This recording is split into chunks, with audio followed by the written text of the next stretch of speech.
हर साल की तरह 20 मार्च को इंटरनेशनल हैप्पीनेस डे पर यूएन ने ग्लोबल हैप्पीनेस रिपोर्ट जारी की है। इसमें बताया गया है कि कौन सा देश सबसे खुशहाल है और कौन सा देश सबसे ज्यादा दुखी। लेकिन सबसे बड़ा मजाक ये है कि इस रिपोर्ट में 137 देशों की लिस्ट में भारत 126वें नंबर पर रखा गया है। यानी भारत को सबसे कम 15 खुशहाल देशों में रखा गया है, जबकि उससे ऊपर पाकिस्तान 108वें नंबर पर है और श्रीलंका 112वें नंबर पर है। इस रिपोर्ट में लगातार 6वें साल फिनलैंड को सबसे ज्यादा खुशहाल देश बताया गया है।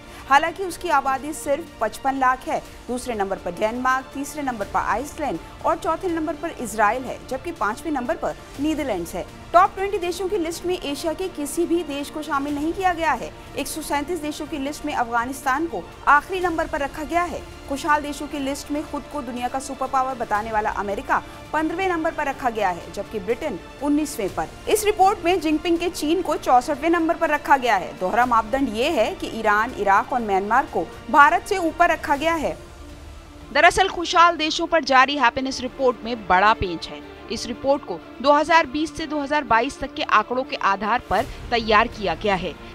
इस रिपोर्ट में भारत का तो 3 साल का डेटा लिया गया है, लेकिन पाकिस्तान और श्रीलंका का सिर्फ 2 साल का डेटा लिया गया है।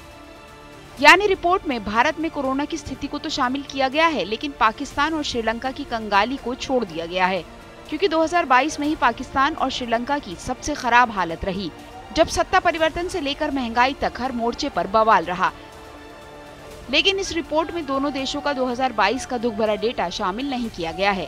अब पाकिस्तान और श्रीलंका की स्थिति को भारत से बेहतर बताया गया है। यानी इस रिपोर्ट को आप एक वार्षिक मजाक भी कह सकते हैं, जो हर साल जारी किया जाता है और बताया जाता है कि हैप्पीनेस इंडेक्स में भारत की स्थिति हर साल बिगड़ती जा रही है। लेकिन इस बार तो हद ही हो गई। पाकिस्तान और श्रीलंका जैसे देशों को भी भारत से ज्यादा खुशहाल बता दिया गया।